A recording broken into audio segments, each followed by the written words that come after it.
Oke, hari ini kita akan bahas soal kimia tentang sifat koligatif. Kita mulai dari soal nomor 14. Di situ yang ditanyakan adalah tekanan osmosis paling besar.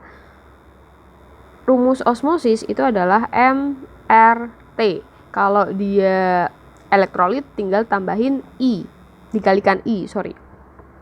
Nah, kemudian molar sendiri, di sini kita ambil ya bagian ini. Osmosis sama dengan mol per volume atau gram per mr per volume atau gram per mr dikali 1 per volume. Artinya osmosis sama mr itu berbanding terbalik. Atau gini. Jadi dengan osmosis yang besar itu memiliki mr yang kecil atau kebalikannya. Nah, jadi di sini nomor 14 kita tinggal cari aja mr yang kecil buat dapat tekanan osmosis terbesar. Jawabannya dadu. Dan karena semua itu non elektrolit ya, jadi kita bisa itu. Tapi kalau misalkan nanti dia ada elektrolit, berarti kita juga perlu mempertimbangkan I-nya. Kemudian untuk nomor 15, larutan garam dapur NaCl mempunyai tekanan osmosis 10,99, maka derajat ionisasi. Oke, berarti kita gunakan rumus osmosis MRT. Tapi karena ada NaCl berarti ada I. Osmosisnya adalah 10,99, molarnya adalah 0,25, R-nya adalah 0,082, T-nya adalah 25 ditambah 273 biar jadi Kelvin. Kemudian I-nya itu nggak cukup. I-nya punya rumus 1 plus N-1. Untuk NaCl itu terdiri dari 1 Na dan 1 Cl, berarti N-nya 2 dikurangi 1 kali alfa, sehingga bisa kita tuliskan 10,99. Ini kita kalikan, itu hasilnya 6,109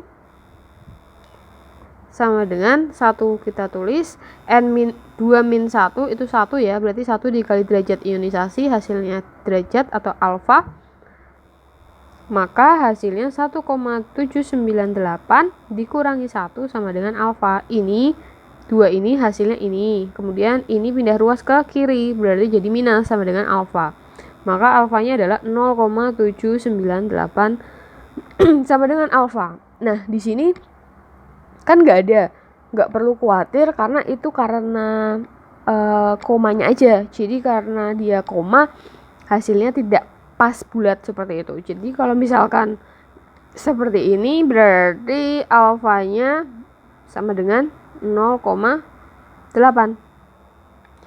Nah, 0,8 kalau misalkan kita ubah jadi persen berarti kan dikali 100 menjadi 80%.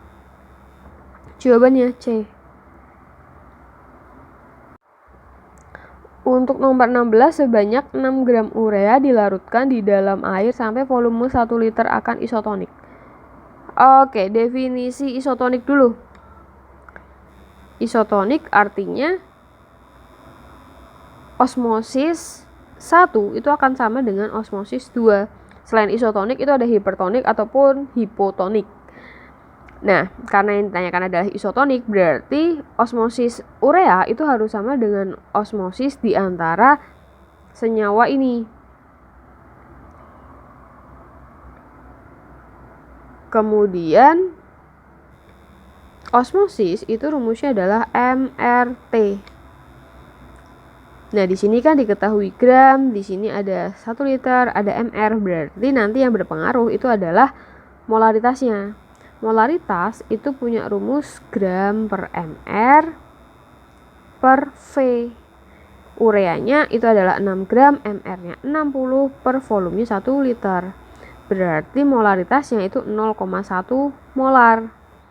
Nah, tugasnya kalian harus cari larutan atau senyawa-senyawa di bawah yang molarnya itu sama.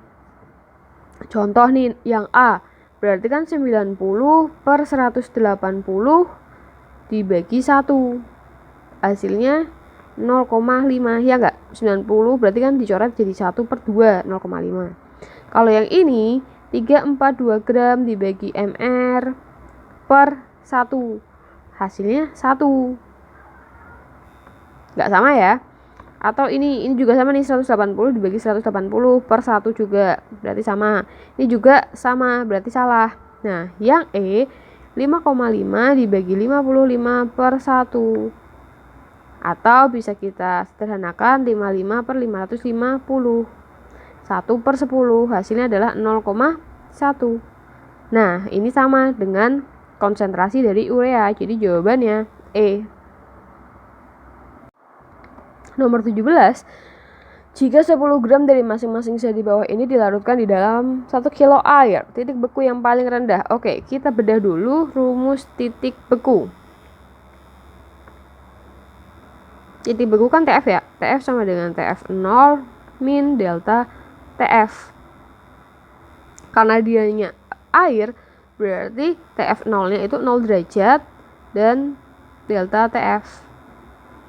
Artinya berarti nanti karena kita mau cari yang paling rendah, berarti kita cari delta TF yang paling tinggi, ya enggak? Karena misalkan nih kita punya 0 derajat dikurangi delta TF-nya 0,5 misalkan. Maka nanti titik bekunya adalah minus 0,5. Tapi kalau misalkan kita punya delta TF-nya 0,8, berarti nanti titik bekunya itu minus 0,8. 0,5 sama 0,8 itu besaran 0,8. Jadi delta TF-nya kita harus dapat yang paling tinggi. Sementara itu dulu, paham ya?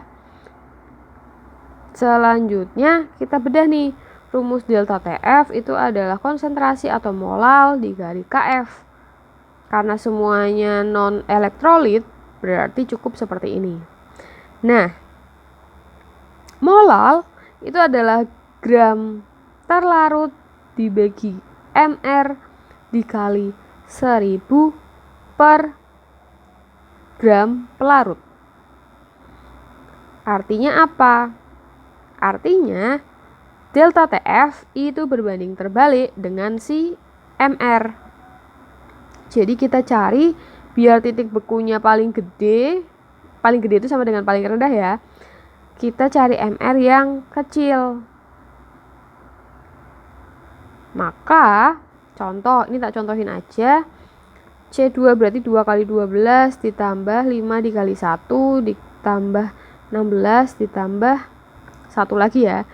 C itu AR-nya 12, H itu 1, O 16, H itu 1. Ntar kalian hitung berapa. Yang ini juga sama.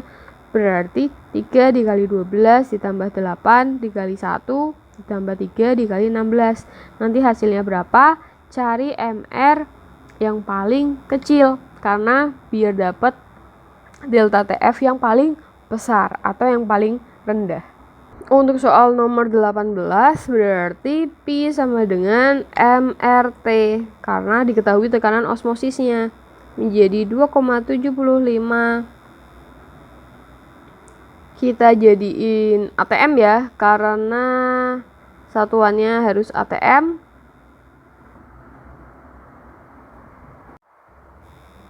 Dibagi 760 sama dengan molaritasnya kita cari. R-nya 0,082, T-nya adalah 20 derajat ditambah 273, 293. Nanti didapatkan M sama dengan 2,75 per 18259,76. Maka nanti didapatkan 1,5 dikali 10 pangkat minus 4. Tapi nggak bulat ya, jadi koma-komaan gitu. Ini dibulatkan. Nah, setelah itu kita gunakan rumus molar. Molar sama dengan mol per volume. Kita cari mol menjadi M dikali V. Molarnya tadi 1,5 dikali 10 pangkat minus 4. Volumenya jadi in liter, 100 dibagi 1000, 0,1. Hasilnya 1,5 kali 10 pangkat minus 5. Selanjutnya, mol punya rumus gram per mr. Gramnya adalah 1 gram, mr-nya dicari. Molnya tadi udah tahu 1,5 kali 10 pangkat minus 5 dikali mr sama dengan 1. Atau mr sama dengan 1 dibagi 1,5 dikali 10 pangkat minus 5. Hasilnya adalah 66666,66. Atau bisa kita singkat jadi 66.666 ya. Kalau mau dibulatkan bisa jadi kalau di soal berarti A. Untuk soal nomor 19, jadi kita tahu delta TB itu adalah M dikali KB dikali I untuk elektrolit ataupun non elektrolit. Nah, berarti di sini kan adanya molaritas. Gimana caranya? Karena kita mau membandingkan, itu kita bisa ganti molaritas dengan molal. Jadi nggak apa-apa. Jadi kita nanti cari molaritasnya dikali dengan I. Nah, kita sepakati dulu. I itu kan sebenarnya punya rumus 1 plus alfa 1 plus n min 1 dikali alfa gitu ya. Nah, tapi kan di sini kita misalkan nih kayak misalkan MgNO3 2 kali itu kan elektrolit lemah, berarti derajat ionisasinya kan nggak akan 1 karena kalau elektrolit kuat itu 1, elektrolit lemah itu bisa 0, sekian gitu kan. Ya berarti nggak bisa dong. Nah, karena di soal nggak ada masing-masing derajat ionisasinya, jadi kita sepakati dulu nih. Kalau I dari non elektrolit itu I-nya 1. Kalau yang lain berdasarkan jumlah N-nya. Kita coba ya. Misalkan ini kan non elektrolit, berarti M dikali 1 0,03. Lalu yang kedua nih, MgNO3 2 kali punya berapa N-nya?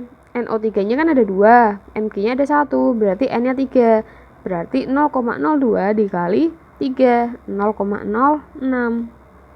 Yang ini berarti 0,02 dikali 2, karena NaCl N-nya 2, menjadi 0,04. Kalau yang ini berarti 0,01 dikali SO4-nya ada 3, Al-nya ada 2, berarti kali 5, 0,05.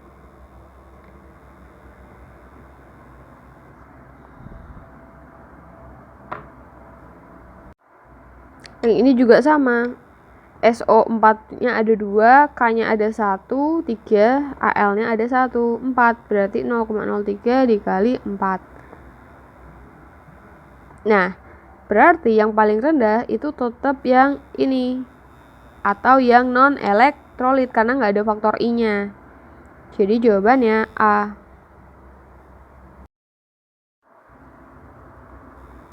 Untuk soal remedial nomor 1, di sini tekanan uap jenuh air. Tekanan uap jenuh air 22,87. Kalau ada kata-kata air atau tekanan uap jenuh murni itu masuknya ke P0. Berarti P0-nya 22,47. Terus tekanan uap jenuh larutan itu berarti P-nya 22,49. Penurunan tekanan uap delta P. Delta P punya rumus P0 dikurangi P, berarti nanti tinggal dikurangi aja, hasilnya adalah 0,38 mmHg. Kemudian untuk nomor 2, 1333,3 gram larutan zat non-elektrolit dilarutkan dalam 5 liter air. Berarti GT-nya gram terlarut itu adalah 1333,3 gram non-elektrolit dilarutkan dalam 5 liter air.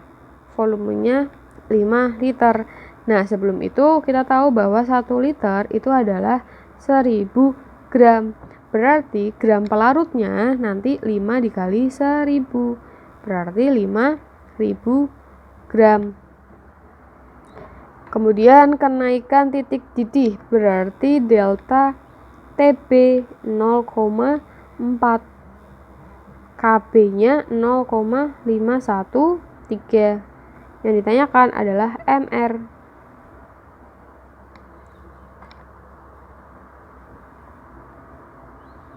Kita pakai rumus delta TB sama dengan M dikali KB, nggak ada I ya. Kemudian molalnya GT 1333,3 per MR dikali 1000. 1000 itu ketetapan, jadi kita tulis 1000 per 5000 gram gram pelarutnya. Dikali KB. KB-nya berarti 0,513. Berarti 0,4. Ini coret, sisa 5. Atas dikali atas berarti 683,98 dibagi 5 MR. Ini kalikan ke sana jadinya 2 MR sama dengan 683,98. Jadi MR adalah 341,99 atau 342.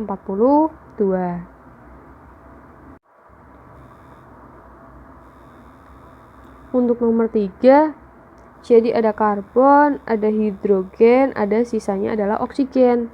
Karbonnya adalah 40%, H-nya adalah 6,6%, O-nya berarti 100 dikurangi 40 plus 6,6%.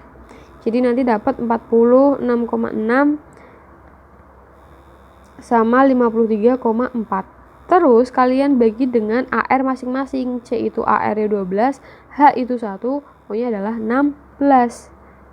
Nanti akan kalian dapatkan 3,33, 6,6 sama 3,33. Kalian sederhanakan lagi, dibagi 3,33, dapat 1, 2 sama 1. Dari sini kita tahu bahwa rumus empiris dari senyawa tersebut atau zat organik tersebut itu adalah CH2O. Kemudian kita tulis untuk koligatifnya. GT-nya 15, GP-nya 25. Di situ ada KF 1,86. Ada TF min 6,2. TF itu titik beku dari larutannya. Kemudian yang ditanyakan adalah rumus molekul. Oke, jadi kalau kamu cari rumus molekul, itu rumusnya adalah Re di pangkat N kecil sama dengan MR. Re-nya kan kita udah dapat, tapi N-nya itu kita belum dapat, jadi nanti kita mau cari ini. Buat cari ini kita harus tahu dari MR-nya.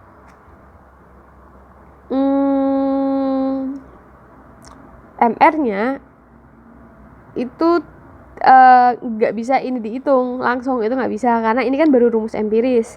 Jadi kita pakai koligatif.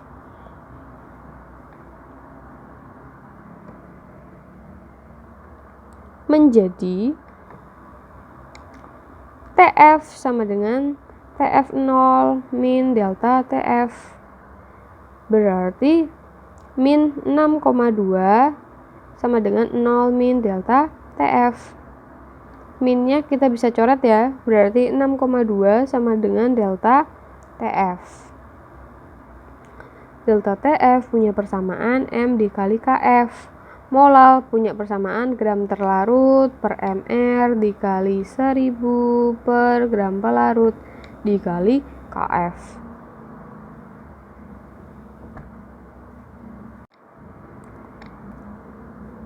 Menjadi 15 per MR, delta TF-nya berarti 6,2 ya, dikali 1000 per 25 dikali 1,86. coret hasilnya 40. Berarti 6,2 sama dengan 1116 per mr. Maka mr-nya 180. Nah, kalau udah dapet, tadi kita punya rumus Re pangkat N di bawah sama dengan mr.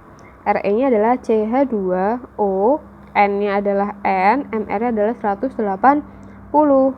Nah, kita hitung nih, C-nya 12, H-nya berarti 2 dikali 1 ditambah 16, N sama dengan 180. Maka ini kalau dijumlahin hasilnya adalah 30, N sama dengan 180. Nolnya coret, N sama dengan 18 per 3 sama dengan 6. Jadi CH2O N kecilnya adalah 6. Maka rumus molekulnya menjadi C6H12O6.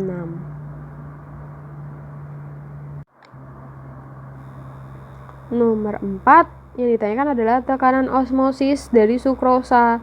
Berarti rumusnya ini. Molaritasnya 0,025, R-nya 0,082, T-nya 127 ditambah 273. Nanti didapatkan 0,8. Satuannya ATM. Nomor 5, cara pembuatan es putar dengan prinsip koligatif larutan. Jadi, ini kan teori ya. Jadi, pada pembuatan es putar, itu adonan es putar itu ditempatkan di sekitar bongkahan es batu. Jadi, ini kita lihat dari atas. Ini tempat es putarnya nih, cairan. Ini adalah es batu. Nah, kemudian es batu ini itu ditambahin garam, ditaburin. Terus cairan ini biasanya ditutup, habis itu kita putar-putar bagian ininya, diputar-putar di dalam. Nanti beberapa menit kemudian sudah jadi es krim di dalam sini. Nah, jadi penambahan garam dapur pada es batu itu menyebabkan es putarnya menyebabkan penurunan titik bekunya. Jadi penambahan garam ke dalam es batu itu mengakibatkan terjadinya penurunan titik beku. Jadi es putarnya lebih cepat terbentuk es, kurang lebih seperti itu.